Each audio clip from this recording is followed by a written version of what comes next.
Hello students, this is Sachin Datar. SSD education free channel में आप सभी का स्वागत है। आज का ये video Maharashtra board 11th arts commerce science के स्टूडेंट्स जिन्होंने इंफॉर्मेशन टेक्नोलॉजी सब्जेक्ट लिया हुआ है उनके लिए यूजफुल होगा। स्टूडेंट्स, वीडियो आखिर तक देखिए और अगर अच्छा लगे तो लाइक सब्सक्राइब करना मत भूलिएगा। तो चलिए आज देखते हैं information technology standard 11 arts commerce science के लिए। इसमें आपको 4 चैप्टर्स मिलेंगे। First one is basics of information technology, second one is introduction to DBMS, third one is impressive web designing and fourth one is cyber law. ये 4 chapter आपको दिए गए हैं। इसके साथ साथ आपको कुछ प्रैक्टिकल्स करने हैं जिसको स्किल ओरिएंटेड प्रैक्टिकल्स यानी एसओपी बोला जाता है। तो ये प्रैक्टिकल्स है 6 प्रैक्टिकल्स टोटल। इसमें से आपको एनी 4 अच्छे तरीके से सीखना है। क्या क्या है प्रैक्टिकल्स? डेली कंप्यूटिंग, एक लाइबर ऑफिस करके सॉफ्टवेयर है एमएस ऑफिस जैसा ही, उस पे प्रैक्टिकल्स रहेंगे। दूसरा है वेब डिजाइनिंग HTML5। तीसरा हम सीखेंगे client side scripting JavaScript, accounting package GNU खाता, digital content creation GIMP and Inkscape. ये 2 सॉफ्टवेयर में प्रैक्टिकल करना है। DBMS सीखेंगे डेटाबेस मैनेजमेंट सिस्टम, जिसमें हम सीखेंगे PostgreSQL। ठीक है, इसके साथ साथ आपको दिया गया है अपेंडिक्स जिसमें स्टेप्स फॉर इंस्टॉलिंग। ये जो प्रैक्टिकल्स है इसमें आपको क्या क्या सॉफ्टवेयर्स लगेंगे, उनको इंस्टॉलेशन करने का क्या क्या प्रोसीजर है वो इसमें बताया गया है। चलिए देखते हैं नेक्स्ट। अभी डायरेक्टली बढ़ते हैं बेसिक्स ऑफ इंफॉर्मेशन टेक्नोलॉजी। दोस्तों, ये टॉपिक बहुत लेंथी है, इसलिए मैं क्या करूंगा, इसके 4 वीडियोस बनाऊंगा। ठीक है, तो पहले देखते हैं हम इसमें सीखेंगे क्या। Late us learn.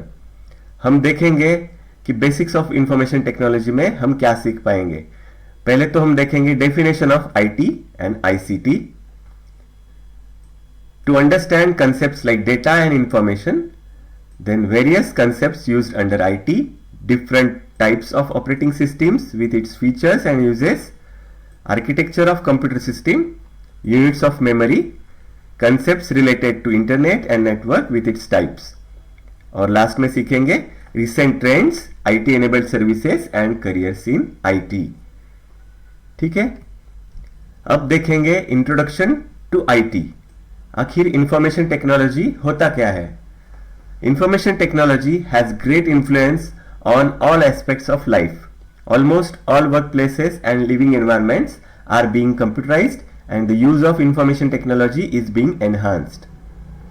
अब हम देखेंगे definition of information technology, जिसे हम IT बोलते हैं। IT, information technology, encompasses all of the technologies that we use in order to create, collect, process, protect and store information. It refers to hardware, software, that means computer programs and computer networks. अब information technology है क्या? Information technology एक ऐसी technology है जिसमें हम information को create कर सकते हैं, कलेक्ट कर सकते हैं, प्रोसेस कर सकते हैं, उसको प्रोटेक्ट कर सकते हैं और कहीं पे तो भी स्टोर कर सकते हैं। किसकी मदद से? कुछ हार्डवेयर, सॉफ्टवेयर और कंप्यूटर नेटवर्क्स की मदद से। इस टोटल चीज को बोला जाता है इंफॉर्मेशन टेक्नोलॉजी। नेक्स्ट हम देखेंगे आईसीटी। आईसीटी का फुल फॉर्म क्या है? Information and communication technology. This is the concept which involves transfer and use of all kinds of information. IT में हमने क्या देखा? इंफॉर्मेशन टेक्नोलॉजी है। आईसीटी में सी किस चीज के लिए है? कम्युनिकेशन। तो इंफॉर्मेशन की लेन देन हो रहा है, ट्रांसफर हो रहा है और यूसेज हो रहा है उसका।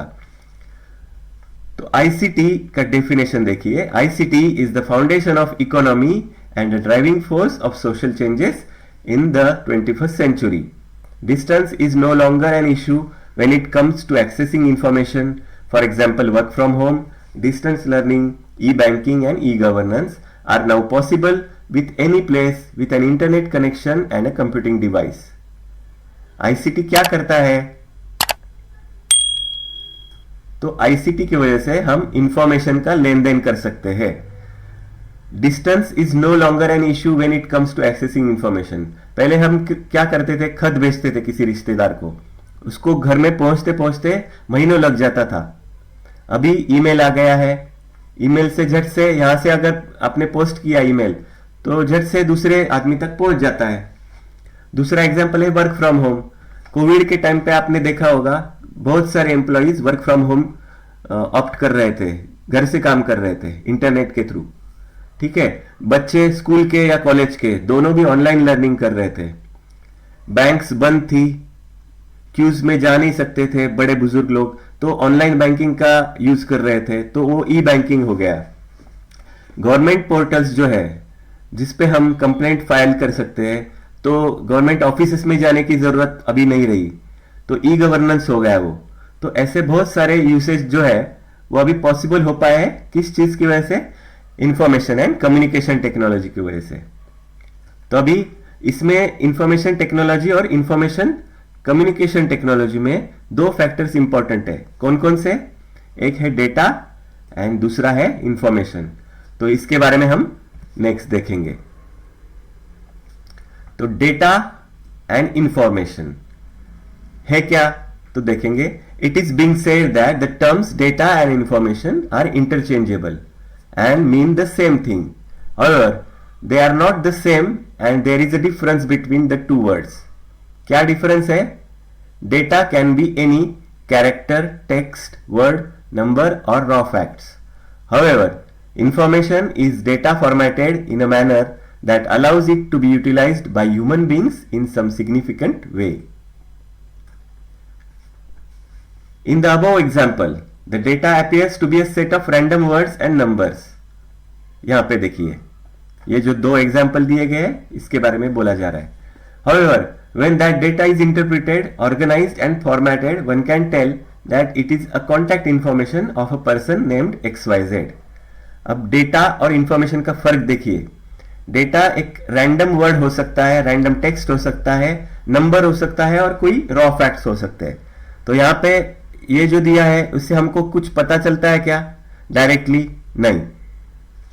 नेक्स्ट क्या है, इंफॉर्मेशन। इंफॉर्मेशन में देखने से क्या पता चलता है, फर्स्ट ग्लांस से ही, कि ये किसी का एड्रेस है, बराबर। किसका एड्रेस हो सकता है, ये XYZ पर्सन का एड्रेस है। उसके घर का नंबर रहेगा 1234, रोड का नाम रहेगा MG रोड, तालुका प्लेस रहेगा उम्बर, ये रहेगा पिन कोड। ठीक है, कैलकाटा में आता है, और ये 10 डिजिट वाला जो नंबर है, हमको तो पता है कि ये मोबाइल नंबर हो सकता है क्योंकि हमारे यहां 10 डिजिट के मोबाइल नंबर रहते हैं। तो ये हो गया वेल फॉर्मेटेड डेटा, जिसको हम इंफॉर्मेशन बोलते हैं। वेल फॉर्मेटेड होने से क्या होता है कि ह्यूमन बींग्स को ये इजीली समझ में आ जाता है। ठीक है, नेक्स्ट देखेंगे। अब जरूरत क्यों है इंफॉर्मेशन की, नीड ऑफ इंफॉर्मेशन क्या है। Information is required to take short term and long term decisions and also to make strategic decisions in an organization. Since we live in the information age, information technology has become a part of our everyday life. समझो अगर हम business कर रहे हैं या कोई बड़ा organisation चला रहे हैं और हमको पता ही नहीं है कि ऑर्गेनाइजेशन में कितने आदमी काम कर रहे हैं, एम्प्लॉइज, कितनों का क्वालिफिकेशन है वो काम करने के लिए, और हमको क्या क्या चीजें करनी जरूरी है। अगर वो इंफॉर्मेशन ही हमारे पास नहीं है तो हमारा ऑर्गेनाइजेशन बढ़ सकता है क्या, वो प्रगति कर सकता है क्या, नहीं। तो इसके लिए हमको स्ट्रेटेजिक डिसीजंस लेने के लिए, जो भी शॉर्ट टर्म हो या लॉन्ग टर्म डिसीजंस है, वो लेने के लिए हमको इंफॉर्मेशन की जरूरत पड़ती है। तो information is very important. Next हम देखेंगे various concepts used under IT. Before getting started, let us learn some of the important concepts used under information technology. अब information technology क्या है, तो उसमें क्या क्या चीजें लगती है। तो फर्स्ट वन इज कंप्यूटर। ठीक है, आपको कंप्यूटर तो लगेगा। तो कंप्यूटर है क्या, the word computer is derived from a Latin word computer, जिसका मतलब है to calculate, to count, to sum up और टू थिंक टुगेदर। अब कंप्यूटर का एक्चुअल डेफिनेशन हम देखेंगे। क्या है वो definition, an electronic device which accepts input from the user processes it according to the instructions given to it and gives the required result in the form of output is called as a computer. ठीक है, ये definition आपको याद रखना है. Next, computer system में क्या है? A computer can process data, images, audio, video and graphics. A computer performs 5 major computer operations or functions irrespective of their size and make. These are, first one is it accepts data or instructions by way of input. It stores data. Third one is it can process data as required by the user. It gives results in the form of output. And the final is it controls all operations inside a computer. Computer system क्या करता है? वो accept करता है data. समझो हमने keyboard से कुछ डेटा एंट्री किया है, तो वो हो गया, इनपुट हो गया. तो वो स्टोर कहां पे करेगा? हार्ड डिस्क में स्टोर करेगा. It stores the data. It can process data.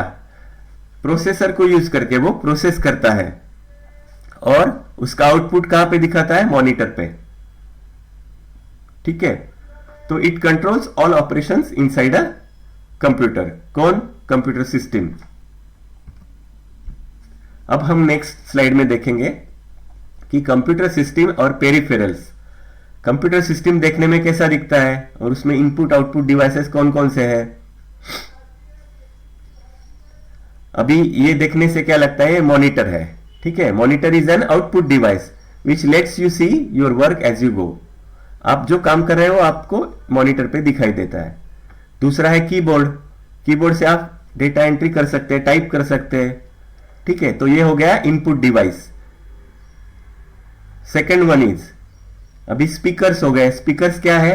वो ऑडियो आउटपुट करते हैं, तो आउटपुट डिवाइस हो गया. माइक्रोफोन से आप बोल सकते हैं, आपने बोला हुआ अंदर जाता है, इनपुट होता है, तो वो एक इनपुट डिवाइस हो गया.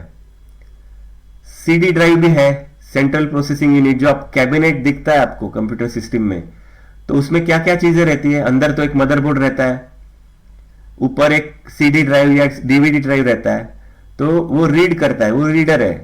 ठीक है, ये पूरा सिस्टम को बुलाया जाता है सिस्टम यूनिट. उसके साथ साथ आपको इधर दिख रहा है प्रिंटर. प्रिंटर क्या करता है? आपको एक प्रिंट आउट निकाल के देता है, तो वो निकाल के देता है यानी आउटपुट हो गया, आउटपुट डिवाइस है वो. और क्या क्या रहता है सेंट्रल प्रोसेसिंग यूनिट में? हार्ड ड्राइव रहता है. हार्ड ड्राइव यानी हार्ड डिस्क. जो हार्ड डिस्क रहती है वो स्टोरेज डिवाइस हो गया. ठीक है, और यूएसबी पोर्ट्स रहते हैं, आपके पेन ड्राइव जिसमें डाल सकते हैं आप, फ्लैश मेमोरी डाल सकते हैं, फ्लैश ड्राइव रहता है, कार्ड रीडर रहते हैं, कार्ड रीडर के लिए रहता है जगह, और एक वेबकैम करके है. कोई कोई डेस्कटॉप में रहता है, कोई कोई नहीं रहता. लैपटॉप में, हर लैपटॉप में अभी वेब कैमरा बिल्ट इन रहता है, तो वो हो गया इनपुट डिवाइस. वो क्या करता है? आपका वीडियो भी कैप्चर करता है और फोटो भी ले लेता है, तो वो इनपुट डिवाइस है. Mouse, mouse is also a input device, pointer device है वो. आप उसमें कीबोर्ड में जो कुछ नहीं कर सकते वो चीजें आप माउस से कर सकते हैं. कीबोर्ड से हम पॉइंट और ग्राफिक्स डिजाइनिंग का वर्क कर सकते हैं क्या? नहीं. तो माउस उसके लिए यूजफुल रहता है. बाद में देखेंगे सीडी. ये जो सीडी ड्राइव यहाँ पे दिखाया गया है, तो सीडी उसमें जाती है. सीडी इज ऑल्सो है एक्सटर्नल स्टोरेज डिवाइस. ठीक है, और वो पोर्टेबल है, वो निकाल सकते हैं हम. तो ये हो गए कंप्यूटर सिस्टम्स एंड पेरिफेरल्स. आगे देखेंगे architecture of computer. Computer architecture is a specification detailing of how a set of software and hardware technology standards interact to form a computer system. In short, computer architecture refers to a computer system is designed and how it works. Every computer system has the following three basic components. क्या क्या है components?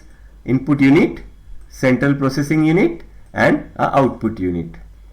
अब ये side के जो diagram दिखाया गया है, ब्लॉक डायग्राम, उसमें आपको दिख रहा है एक इनपुट यूनिट. ठीक है, इनपुट यूनिट क्या हो सकता है? इनपुट डिवाइस जो है जिससे हम इनपुट करते हैं, किसको? सेंट्रल प्रोसेसिंग यूनिट को इनपुट करते हैं. सेंट्रल प्रोसेसिंग यूनिट ये हो गया.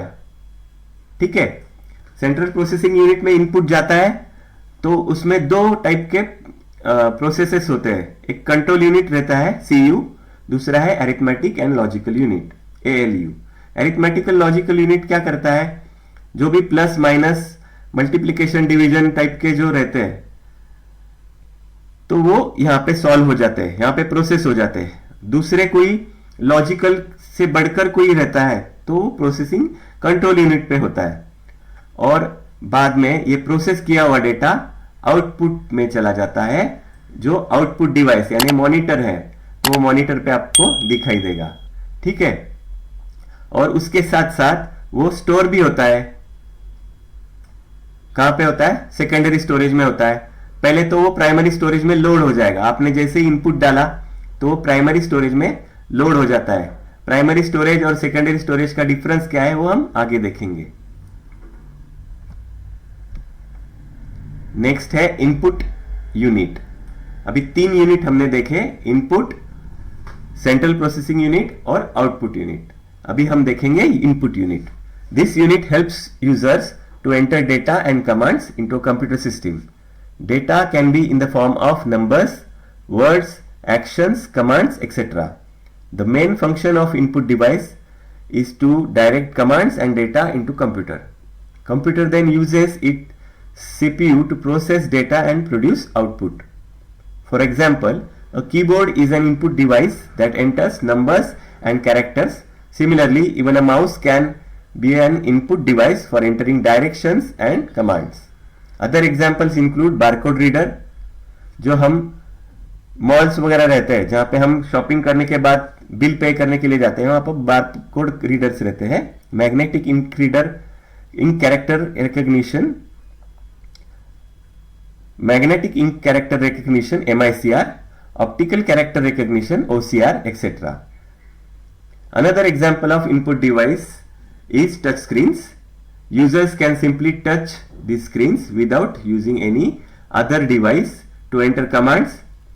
From smartphones to ATM machines, these input devices are becoming very popular nowadays. Smartphone में आपको टच स्क्रीन मिलता है, वैसे ही आपको ATM में भी मिल जाता है, तो वो भी एक तरह का इनपुट यूनिट ही हो गया। Second one was central processing unit. After receiving data and commands from the users, a computer system has to process it according to instructions provided. Here it has to rely on a component called the central processing unit. The CPU further uses these 3 elements. ये CPU को एक बार input मिलने के बाद वो क्या करता है, एक तो वो अरिथमेटिक एंड लॉजिकल यूनिट के पास चला जाता है। This part of CPU performs arithmetic operations, जैसे कि मैंने बताया, it does basic mathematical calculations like addition, subtraction, division, multiplication, etc. Further, it can perform logical functions like comparison of data. Data को comparison कर सकता है, कौन सी वैल्यू ज्यादा है कौन सी वैल्यू कम है वो बता सकता है। ठीक है, ये आप देख रहे हैं साइड में CPU का इंटरनल व्यू कैसे दिखता है अंदर। ये मदरबोर्ड में आपको CPU यहाँ पे प्लेस हुआ दिखता है, ये रैम के स्लॉट्स है, वीडियो कार्ड के लिए दिया हुआ है, ये आपको यहाँ पे हार्ड डिस्क माउंट किया हुआ दिख रहा है। ठीक है, यहाँ पे फैन है, PSU, ये जो है ये पावर सप्लाई यूनिट रहता है, PSU यानी ये CD रोम ड्राइव है। तो इस तरह का ये CPU कैबिनेट जो है आपको एक उसका दरवाजा खोल के दिखाया गया है। ठीक है, आगे देखते हैं। Next one is control unit. Control unit अभी आगे पहले क्या देखा, अरिथमेटिक लॉजिकल यूनिट, अब देखेंगे control unit. This unit is the backbone of computers. It is responsible for coordinating task between all components of a computer system. ये बहुत important unit है कंप्यूटर का। The control unit collects data from input units and sends it to the processing units depending on its nature. Finally it further transmits process data to output units to facilitate users. Control unit से वो बाद में फिर memory unit में चला जाता है। ठीक है, नेक्स्ट हम देखेंगे memory unit. Once a user enters data using input device, the computer system stores this data in its memory unit. This data will now remain here until other components of CPU processes it. The memory unit uses a set of pre-programmed instructions to further transmit this data to other parts of the CPU. ये आपको RAM दिख रहा है, ठीक है, ये हो गया प्राइमरी मेमोरी। अभी मेमोरी के टाइप्स कितने हैं वो हम देखेंगे। Types of memory, there are two types of memory, one is primary memory and second is secondary memory. Primary memory क्या है? तो primary memory is an internal memory of the computer. It is also known as main memory. Primary memory holds the data and instruction on which computer is currently working. ठीक है। दूसरा है, उसमें primary memory में क्या है? Primary memory में आता है रैम और रोम। प्राइमरी मेमोरी में क्या आता है? रैम और रोम। रैम क्या है? Random access memory. रोम क्या है? Read only memory. आगे देखेंगे इन डिटेल। तो ये हो गया RAM, random access memory. It stands for random access memory. RAM is also known as read write memory. ये इसमें हम राइट भी कर सकते हैं और रीड भी कर सकते हैं, उसको पढ़ भी सकते हैं। ठीक है। तो it generally refers to as main memory of the computer system. It is a temporary memory. The information stored in this memory is lost as the power supply of the computer is switched off. That's why RAM is also called as volatile memory. ये loading के लिए रहता है। आपने कुछ software load किया है computer में, तो वो लोड जब होता है तो हजारों सॉफ्टवेयर आपके कंप्यूटर में इंस्टॉल रहेंगे, लेकिन आपको कुछ एक ही सॉफ्टवेयर लोड करना है। तो वो लोड कहाँ पे होता है? ये रैम में लोड होता है। ठीक है। अगर रैम लोड हुआ है और लाइट चला जाता है आपका, तो आपका सॉफ्टवेयर बंद पड़ जाता है। तो किस वजह से होता है? क्योंकि ये वोलाटाइल मेमोरी है। जैसे ही आपका कंप्यूटर स्विच ऑफ होता है, पावर चली जाती है, तो रैम से ये निकल जाता है।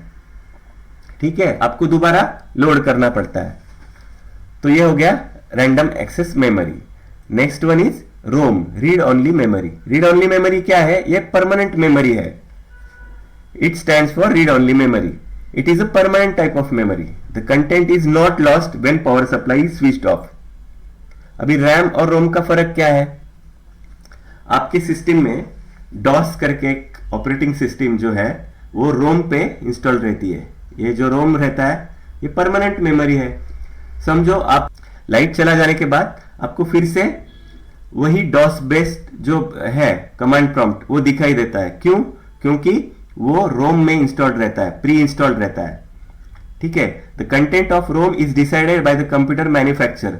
जब मैन्युफैक्चर होता है कंप्यूटर, उसी टाइम पे मदरबोर्ड पे आपको ये रोम का चिप अटैच्ड करके मिला हुआ होता है। ठीक है।